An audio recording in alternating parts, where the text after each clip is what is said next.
Assalamualaikum, hai Sobat Belajar. Selamat datang di Chemistry Live Classes. Ayo belajar. Bersama dengan saya, Kak Dian. Di episode Live Class kali ini kita akan membahas soal-soal yang berkaitan dengan soal UTBK. Nah, sini kita akan bahas beberapa jenis soal UTBK untuk sebagai persiapan Sobat Belajar nih, agar dapat menghadapi UTBK terutama pada mata pelajaran kimia nantinya. Nah, seperti apa soal-soalnya? Yuk kita bahas. Oke, kita masuk ke soal yang pertama ya. Di sini kakak bacakan dulu soalnya. Nah, sini soalnya mengenai senyawa kovalen X2Y terbentuk dari atom dengan nomor atom X dan Y berturut-turut 17 dan 8. Bentuk molekul yang sesuai untuk senyawa kovalen tersebut adalah, nah jadi ini materinya masuk ke materi bentuk molekul itu ya. Nah, jadi yang perlu Sobat Belajar lihat, kalau misalnya di sini diketahui ada senyawanya nih, rumus kimianya, terus di sini juga diketahui juga di soal ada nomor atomnya. Nah, berarti ini tinggal dilihat aja nih dari, berarti ini X2Y ya, itu adalah rumus molekulnya. Nah, nomor atom X sama Y di sini diketahui berturut-turut, berarti X-nya itu nomor atomnya 17. Kemudian Y-nya itu berarti nomor atomnya 8. Nah, kalau dari sini kalau misalnya ada nomor atomnya, kita harus tentukan dulu konfigurasi elektronnya. Nah, nanti dari konfigurasi elektronnya kita bisa tebak-tebak nih bentuk molekulnya itu seperti apa. Bisa seperti itu. Nah, jadi kita tuliskan dulu ya di sini untuk konfigurasi elektron. Pertama dari yang X 17X. Jadi kita buat yang konfigurasi elektron yang berdasarkan konfigurasi elektron kulit aja ya, yang lebih gampang. Jadi di sini 17 berarti 2, 8, 7 gitu. Kemudian yang Y-nya 8 berarti 2, 6. Tuh ya.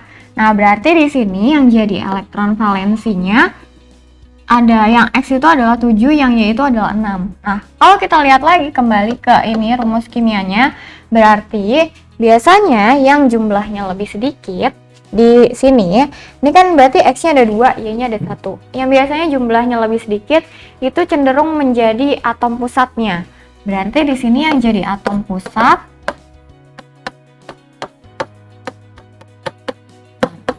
ini yang jadi atom pusat adalah Y-nya ya. Nah, berarti kita lihat di sini. Kita buat dulu struktur Lewis dari Y-nya. Nah, ya di sini Y, struktur Lewis-nya adalah ada 6 ya. 6 elektron valensi.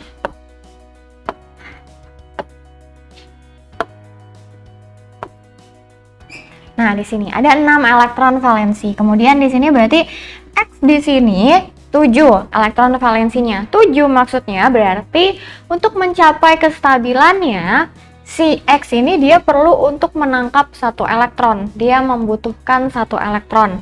Nah, dia dapat 1 elektronnya dari mana? Dengan berikatan dengan atom Y. Karena atom Y di sini dia menyediakan 2 elektron yang belum berpasangan. Jadi 2 elektron yang belum berpasangan ini digunakan untuk berikatan dengan X. Jadi X-nya di sini dia punya 7 elektron valensi, berarti ada 7 elektron di sekitarnya. Kemudian yang satunya lagi di sini.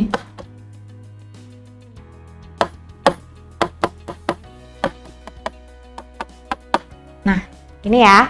Nah, dari sini berarti kita tahu ada 2 elektron yang dipakai untuk berikatan atau 2 pasangan elektron ikatan dan 2 pasangan elektron bebas yang tidak digunakan untuk berikatan. Nah, di sini. Itu ya. Berarti ini X2Y tadi benar ya. Untuk rumus senyawanya benar X2Y. Nah, tapi berarti kalau kita tuliskan ini berdasarkan teori VSEPR, berdasarkan elektron valensinya gitu ya, kita tuliskan rumus dari bentuk molekulnya, ini berarti A. A itu menyatakan atom pusatnya. A-nya ada 1. Kemudian di sini X. X itu adalah pasangan elektron ikatannya. Pasangan elektron ikatannya ada 2. Berarti AX2, E-nya itu adalah pasangan elektron bebas. E-nya itu ada 2 juga. Berarti AX2E2. Kalau misalnya Sobat Belajar ingat nih mengenai dari rumus molekul ini, Kemudian kalau misalnya bisa membayangkan aja dari bentuknya, misalnya bisa langsung membayangkan dari struktur Lewisnya, oh ini bentukannya seperti ini gitu. Atau kalau misalnya masih belum bisa membayangkan, bisa mengingat ini apa rumus dari bentuk molekulnya. Jadi kalau misalnya rumusnya AX2E2, berarti ini bentuknya adalah bentuk V. Itu ya. Nah, jadi sobat belajar supaya lebih mudah untuk dapat menyelesaikan tipe soal yang seperti ini, ada lebih baiknya sobat belajar bisa mengingat gitu, atau bisa membayangkan kalau misalnya dia bentukannya seperti ini, itu secara 3 dimensinya bentuknya seperti apa gitu. Jadi di sini tadi bentuknya adalah bentuk V, itu ya. Nah, supaya lebih jelasnya, nah di sini. Nah, bentuknya kira-kira seperti ini. Kalau misalnya bentuk 3 dimensi secara nyatanya gitu. Digambarkannya yang lebih jelas adalah demikian seperti ini. Jadi di sini tadi ini atom pusatnya itu adalah Y tadi, kemudian di sini ada X. Itu ya, dan di sini ada 2 elektron yang pasangan elektron yang bebas yang tidak digunakan untuk berikatan. Nah, ini bentuknya agak bengkok gitu. Kenapa dia bengkok? Karena akibat tolak menolak dari pasangan elektron bebasnya. Nah, gaya tolak menolak dari pasangan elektron bebasnya dibandingkan dengan pasangan elektron ikatan itu lebih kuat yang gaya tolak menolak dari pasangan elektron bebasnya. Jadi jawabannya adalah bentuk V. Gitu ya. Jadi jawabannya bentuk V sesuai dengan tadi data-data yang diketahui dalam soal. Gimana sobat belajar? Paham? Nah, kita lanjut ke soal berikutnya ya. Nah, soal berikutnya di sini diketahui ion X2+ mempunyai susunan elektron demikian: 1s2, 2s2, 2p6, 3s2 dan juga 3p6 dan juga 3d5. Maka atom X, nah ini benar nggak nih, mempunyai jumlah proton sebanyak 25. Ini atom ya. Jadi dari soal ini yang perlu sobat belajar perhatikan, ini harus lihat ini ion. Nah, yang diketahui di sini itu adalah ionnya, konfigurasi dari ionnya. Ionnya itu di sini ion 2x2+. Maksudnya x2+, berarti kalau muatannya positif, berarti dia telah melepaskan elektron. Nah, jumlah elektron yang dilepaskan yaitu setara dengan muatan ionnya. Berarti di sini ion X2+ telah melepaskan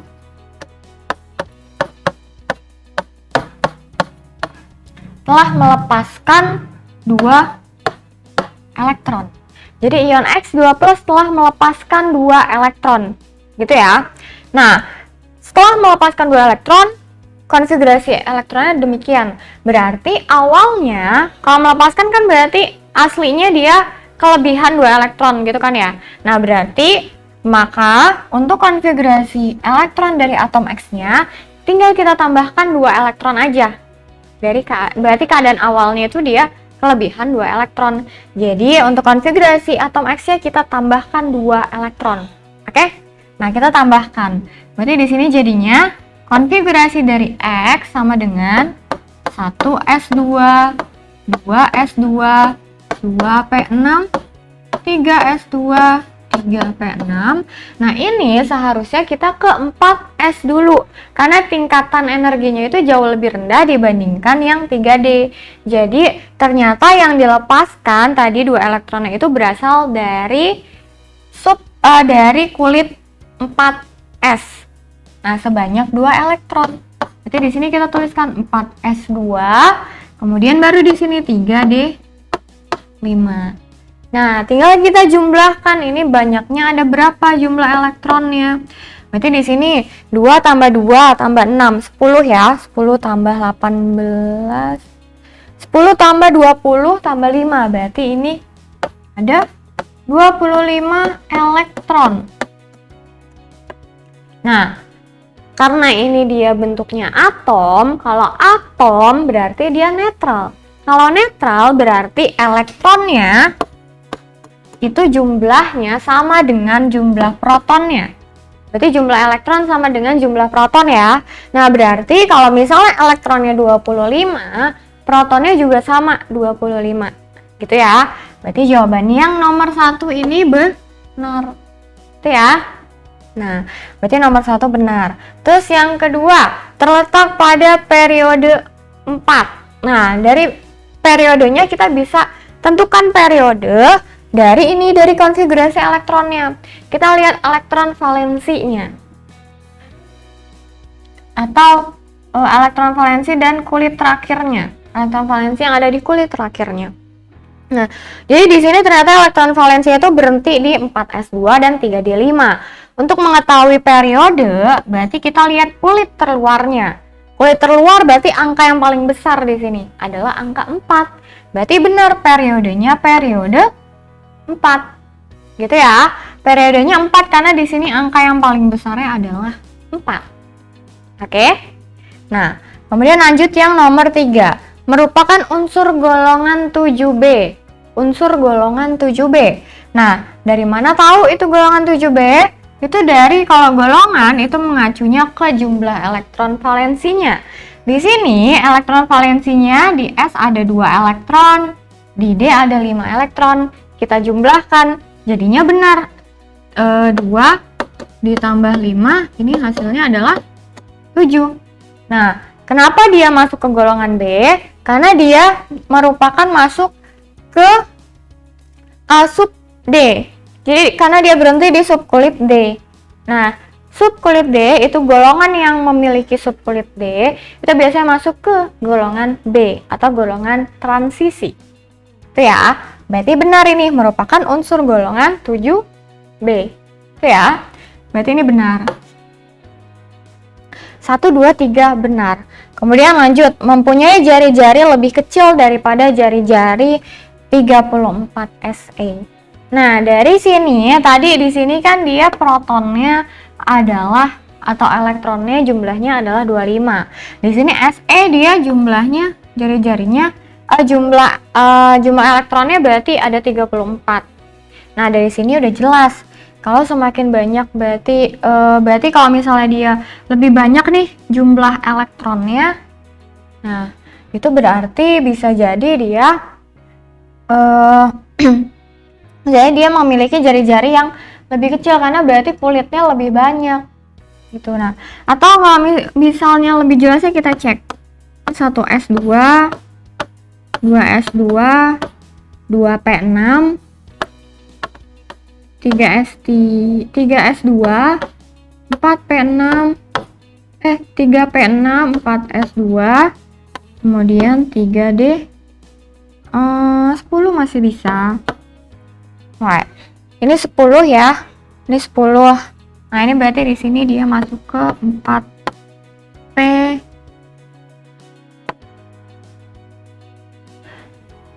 4p4, sorry.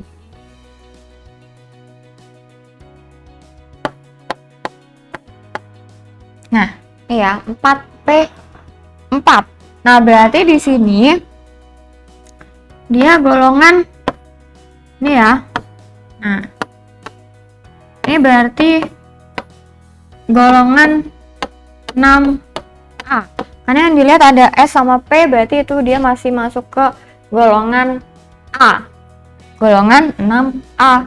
Golongan 6A periodenya periode 4. Nah, sedangkan di sini tadi dia periodenya periode 4, terus golongannya golongan 7B. Mempunyai jari-jari lebih kecil daripada jari-jari 34 Se. Nah, untuk dari periode, dia memang satu periode ya. Berarti di sini dia satu periode, satu baris. Itu ya. Nah, kalau misalnya hubungannya ke periode, nah, gini ya, kalau jari-jari itu berarti semakin ke kanan, jari-jarinya itu semakin kecil. Semakin ke kanan, semakin kecil. Gitu ya. Nah, karena di sini ternyata mempunyai jari-jari lebih kecil daripada jari-jari 34 Se. Nah, berarti jari-jari yang lebih kecil berarti kan kalau misalnya golongan B itu letaknya ada di tengah, di antara golongan 2A sama golongan 3A. Berarti yang 7B di sini, yang 6A-nya baru di sini. Nah, berarti yang punya jari-jari lebih kecil itu adalah yang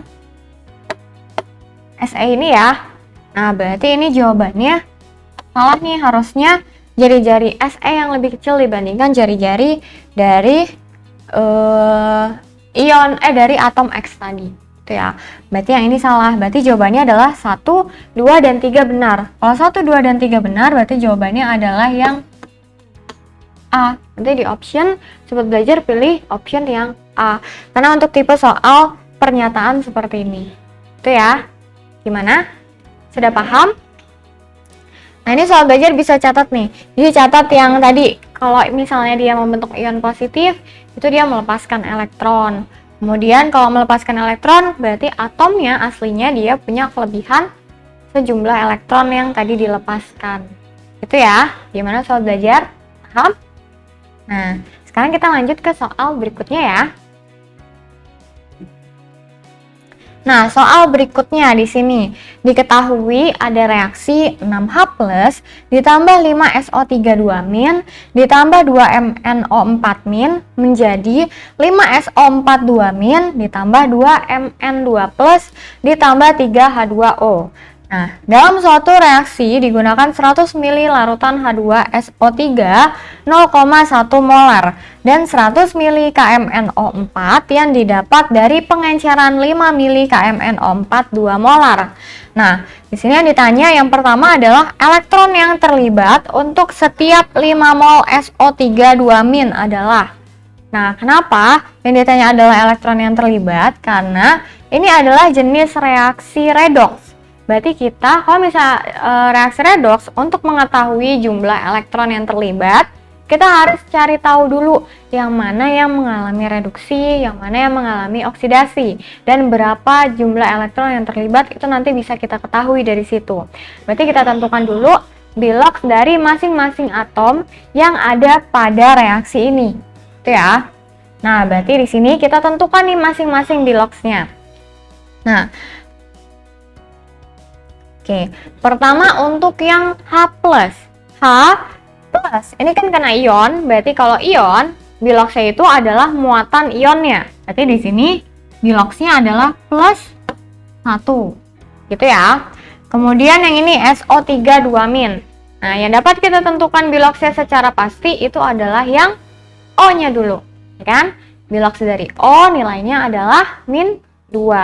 Berarti ini untuk 1O ini nilainya -2, sedangkan di sini ada 3O. Nah, berarti ini kita kalikan 3. Jadinya -6 ya totalnya. Nah, -6 ditambahkan berapa yang hasilnya -2. Karena ini ternyata berupa ion. Jadi kalau biloks total dari ion itu adalah muatan ionnya. Itu ya. Berarti -6 ditambahkan dengan berapa yang hasilnya -2. Itu adalah +4. Itu ya. Berarti ini berarti yang S-nya ini adalah +4. Ini punyanya S ya, biloksnya +4. Kemudian yang ini lanjut, yang MnO4. Ini sama, berarti yang kita tentukan dulu yang O-nya. -2 dikalikan dengan 4. -2 dikalikan dengan 4 berarti -8. -8 ditambahkan dengan berapa yang hasilnya -1. Karena ini dia muatannya -1. Berarti +7 ya.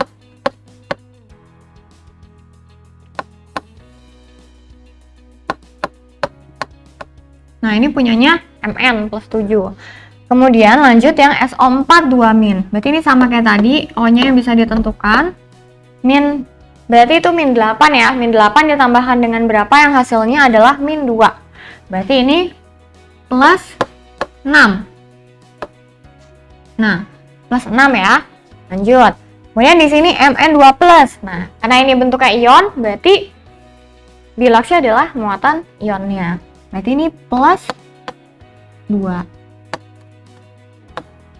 Nah, kemudian yang H2O ini +1 kali 2, ini -2. Nah, berarti kita lihat mana yang berubah. Yang berubah ternyata di sini ada S. Yang tadinya dari +4 dia menjadi +6. +4 ke +6 berarti dia mengalami naik ya biloksnya, berarti mengalami oksidasi 2 elektron ya kan? Kemudian lanjut yang Mn. Nah, Mn di sini dari plus 7 jadi plus 2. Berarti nilainya turun. Kalau turun berarti namanya reduksi. Reduksi sebanyak 5 elektron, 7 dikurangin 2. Ya. Nah, ini kan nggak setara nih, yang satunya 2, yang satunya 5. Biar setara dikalikan dengan 2. Nah, berarti elektron yang terlibat sama dengan 10 elektron. Untuk setiap 5 mol SO32-. Karena di sini koefisiennya adalah 5. Gitu ya. Gimana sobat belajar? Paham? Jadinya jawabannya adalah 10 elektron atau 10 mol. Nah, ya kita keep jawabannya 10 mol. Nah, ini sobat belajar bisa catat dulu atau bisa di screenshot. Oke? Sudah? Nah, kalau sudah, kita lanjut ya. Kita lihat dulu tadi kita cek jawabannya. Ada nggak 10 mol di optionnya?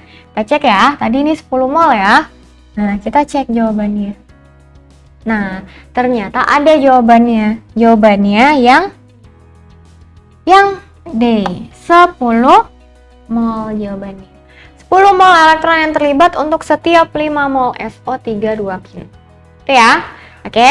Sudah, kita lanjut ke soal berikutnya. Nah, soal berikutnya ini soalnya masih sama dengan soal sebelumnya, cuma yang ditanyakannya berbeda. Kalau di sini yang ditanya adalah konsentrasi larutan MnO4- hasil pengenceran yang digunakan. Nah, karena di sini diketahui bahwa ini yang digunakan 100 mili KMnO4 yang didapatkan dari pengenceran 5 mili KMnO4 2 molar. Nah, berarti kita pakai rumus pengenceran. Nah, rumus pengenceran itu berarti V1 dikalikan M1 sama dengan V2 dikalikan M2. Ini ya, V1 kali M1 sama dengan V2 kali M2. Nah, berarti V1-nya ini adalah yang sebelum pengenceran. Sebelum pengenceran, yang ini adalah yang sesudah pengencerannya. Nah, berarti di sini V1 sebelum pengenceran tadi adalah 5 mili yang awal. Berarti V1-nya 5, kemudian M1-nya juga sebelum pengencerannya yang awalnya adalah 2 molar. Berarti ini 2. 5 kali 2, terus di sini V2-nya. Ini sudah diketahui V2-nya itu adalah 100 mili. Ini 100 dikalikan dengan M2-nya yang sesudah pengenceran. Belum tahu berapa, karena itu yang ditanya.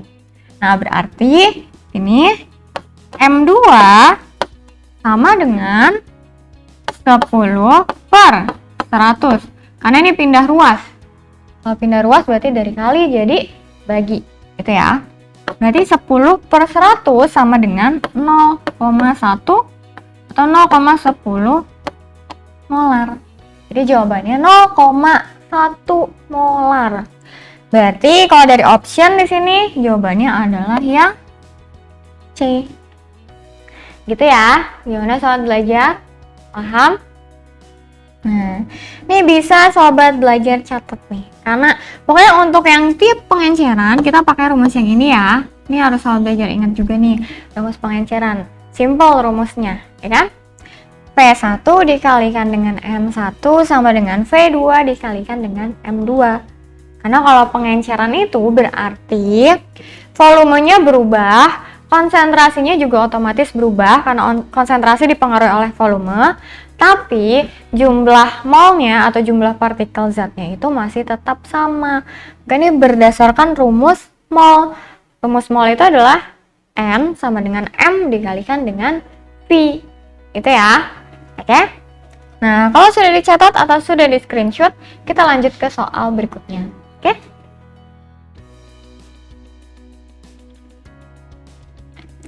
Nah, soal berikutnya. Sebuah sel galvani tersusun dari elektroda grafit yang dicelupkan ke dalam larutan KMnO4 dalam suasana asam, dan elektroda Zn yang dicelupkan dalam larutan ZnNO3 2 kali. Jika sel tersebut dioperasikan, pernyataan yang benar adalah, nah ini dari beberapa pernyataan yang benar, yang mana? Nah, di sini diketahui E0 atau energi potensial sel dari Zn2+ dan juga MnO4-. Nah, dari sini kita bisa tahu bagaimana cara menentukan rangkaian sel galvaninya atau sel voltanya itu seperti apa. Jadi ini bahasan mengenai sel volta ya. Ini ada di kelas 12 semester 1, ya kan? Nah, jadi yang perlu dicatat adalah ini ya, tadi data E0 selnya. Oke, sudah. Kemudian, nah kita tuliskan di sini E0 dari Zn2+ adalah minus 0,76 volt dan E0 dari MnO4- adalah plus 1,49 volt. Nah, dari data E0 kita bisa tahu nih, kita bisa tentukan mana yang akan mengalami reduksi dan mana yang akan cenderung mengalami oksidasi.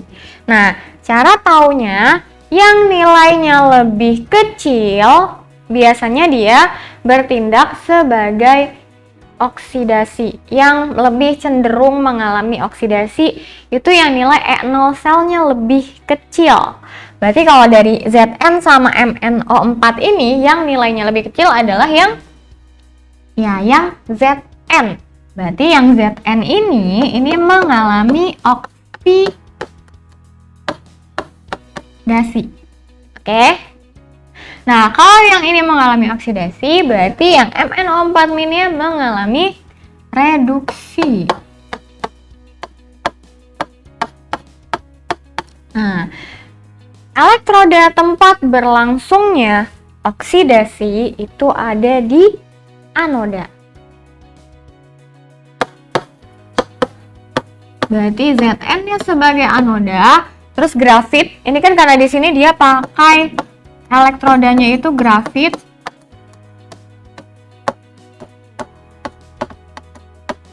Atau C ya, grafit atau C. Nah, grafit. Nah, ini berarti dia grafitnya bertindak sebagai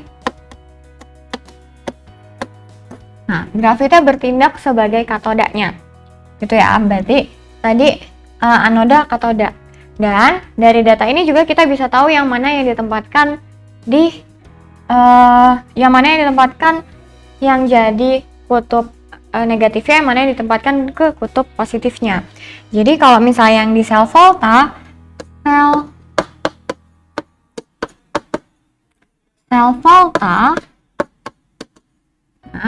ini kita pakai yang ini, kapan. Nah, kapan katodanya positif, anodanya negatif. Itu ya. Nah, berarti di sini anodanya atau Zn-nya di sini adalah negatif ya. Nah, katodanya itu positif. Nah, elektron mengalir, aliran elektronnya itu dari yang negatif ke positif. Ini aliran elektron. Berarti aliran elektronnya menurut sel galvani ini itu dari Zn, dari Zn ke grafit. Nah, gitu ya. Nah, ini untuk yang ini. Nah, kemudian untuk tadi berarti karena dia mengalami oksidasi nih si Zn-nya, berarti reaksi di anoda, di katoda dulu boleh. Reaksi di katoda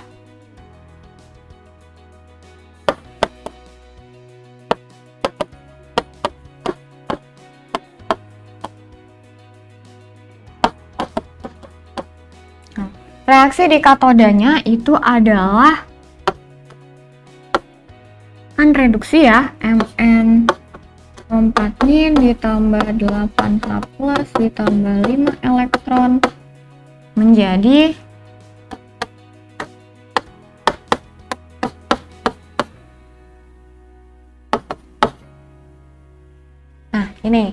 ini reaksi yang di katodanya. Kemudian reaksi yang di anodanya berarti jadinya Zn menjadi Zn2+ ditambah 2. Nah, dari sini berarti jelas nih, konsentrasi dari MnO4- dia akan berkurang. Nah, Zn-nya ini akan bertambah. Jadi ion Zn2+ dia akan bertambah. Kenapa? Karena dia terbentuk di reaksi yang ada di anoda. Gitu ya. Jadi konsentrasinya bertambah. Jadi logam Zn-nya diubah menjadi ion Zn. Sehingga jumlah partikel dari ion Zn akan bertambah. Kalau jumlah partikelnya bertambah, otomatis konsentrasinya juga bertambah. Gitu. Jadi kita lihat tadi ini ingat-ingat lagi ya, di note beberapa hal yang pentingnya. Tadi aliran elektronnya itu dari Zn ke grafit, kemudian di sini katodanya itu MnO4- dia konsentrasinya cenderung berkurang, sedangkan konsentrasi ion dari Zn2+-nya cenderung bertambah. Oke ya. Nah, kalau sudah bisa di screenshot, bisa langsung dicatat. Sudah? Nah, sudah, kita lihat lagi tadi soalnya beberapa pernyataannya. Yang benar yang mana? Nah, di sini ya, berarti di sini pH larutan ZnNO3 bertambah. Nah, ini kalau hubungannya ke pH, ini nggak berpengaruh ya. Ini keduanya nggak berpengaruh karena ini merupakan rangkaian sel volta, tidak mempengaruhi dari pH-nya. Gitu ya, karena tidak ada tambahan ion H+ atau ion OH-, gitu ya. Berarti nggak mempengaruhi. Kemudian yang C, elektron mengalir dari grafit ke Zn. Nah, ini juga salah karena kebalik ya, harusnya dari yang tadi sudah dicatat, harusnya dari Zn ke grafit. Oke? Nah, kemudian yang D, konsentrasi Zn2+ bertambah. Nah, ini benar, baru konsentrasi Zn2+ bertambah karena didapatkan dari reaksi yang logam Zn-nya diubah menjadi ion Zn2+. Jadinya jumlah ion Zn2+-nya bertambah. Itu ya. Berarti jawaban yang benar adalah yang D. Oke? Nah, jawaban yang benar yang D. Ini konsentrasi MnO4- bertambah, ini salah jelas. Karena tadi dipakai untuk reaksi justru untuk berubah menjadi ion Mn2+. Gitu ya. Paham sobat belajar? Nah, kalau sudah, jadi ini jawabannya yang D, sudah dicatat. Kita lanjut ke soal berikutnya ya.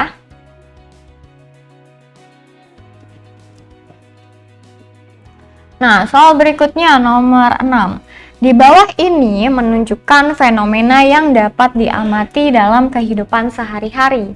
Dari fenomena berikut, yang tidak menunjukkan sifat koligatif adalah sifat koligatif larutan. Ini juga merupakan materi yang ada di kelas 12. Sifat koligatif larutan itu ada 4. Nah, sifat koligatif larutan atau di sini kita singkat sebagai SKL gitu ya, sifat koligatif larutan. Yang pertama itu ada penurunan tekanan uap jenuh larutan yang lambangnya adalah delta P. Yang kedua adalah delta TF atau penurunan titik beku. Yang ketiga adalah delta TB atau kenaikan titik didih larutan. Dan yang keempat ini adalah tekanan osmotik atau P. Itu ya. Nah, keempat sifat koligatif larutan ini dipengaruhi oleh jumlah partikel zat terlarut.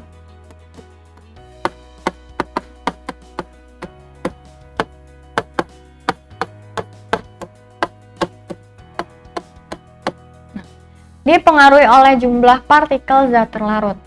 Jadi yang mempengaruhi adalah zat terlarutnya. Semakin banyak jumlah partikel zat terlarutnya, maka sifat koligatif larutannya akan cenderung lebih besar. Gitu ya. Nah, di sini kita lihat nih di sini yang pertama. Titik beku menurun ketika ditambahkan garamnya. Nah, titik beku menurun ketika ditambahkan garamnya. Nah, ini benar. Ini benar sifat koligatif. Kenapa? Karena garamnya ini adalah sebagai zat terlarutnya. Ketika suatu larutan gitu misalnya ya, ditambahkan zat terlarut ke dalamnya, ditambahkan tambahan zat terlarutnya ke dalamnya, maka nanti titik bekunya akan jauh lebih kecil, titik beku larutannya. Kenapa? Karena membutuhkan suhu yang lebih rendah untuk dapat membekukan larutannya. Nah, dikarenakan tadi jumlah partikel zat terlarutnya itu dia lebih banyak, gitu ya. Jadi butuh suhu yang lebih rendah. Jadi ini benar jawabannya. Nah, yang kedua, lobster air laut akan mati jika disimpan dalam air tawar. Nah, lobster air laut. Nah, ini berarti air laut itu punya jumlah partikel zat terlarut yang lebih banyak dibandingkan air tawar. Air laut di sini kan dia mengandung garam berarti. Nah, garam ini adalah salah satu zat yang sifatnya elektrolit kuat. Nah, elektrolit kuat maksudnya dia mudah terionisasi. Sehingga kalau misalnya mudah terionisasi, jika dibandingkan dengan jumlah yang sama nih antara air laut sama air tawar, dibandingkan jumlah zat terlarutnya pasti lebih banyak yang air laut gitu, jumlah partikel zat terlarutnya. Nah, lobster air laut ini dia kenapa bisa mati jika disimpan dalam air tawar, benar atau enggak? Jadi lobster air laut itu dia memang sudah beradaptasi, memang sudah biasa gitu hidup di air yang memiliki kandungan garam yang lebih banyak gitu ya, atau memang lebih mudah gitu untuk hidup di air laut. Nah, ketika dia disimpan di dalam air tawar, ini akan mempengaruhi sifat koligatif larutannya, yaitu yang tekanan osmotik. Nah, kenapa? Karena tekanan osmotik itu nanti akan mempengaruhi peristiwa osmosis. Nah, peristiwa osmosis ini adalah peristiwa di mana suatu cairan, suatu pelarut, partikel-partikel molekul dari pelarut itu akan berpindah melalui membran semi permeabel dari konsentrasi rendah ke konsentrasi yang lebih tinggi. Nah, karena konsentrasi air yang ada di dalam si lobster air laut ini jauh lebih tinggi, karena tadi dia mengandung garam tadi, maka air tawar otomatis dia akan masuk ke dalam tubuh lobsternya. Nah, kalau airnya terus-menerus masuk ke dalam tubuh lobster, maka kandungan air yang ada di dalam lobster tersebut akan jadi jauh lebih banyak. Nah, otomatis tubuh lobsternya akan kebanyakan air dan jadi menggembung lobsternya. Nah, lama-kelamaan kalau misalnya dia terus-menerus airnya itu masuk dan tubuhnya menggembung terus-menerus, lama-kelamaan dia akan mati karena kebanyakan air di dalam tubuhnya. Gitu. Jadi benar, lobster air laut akan mati jika disimpan dalam air tawar.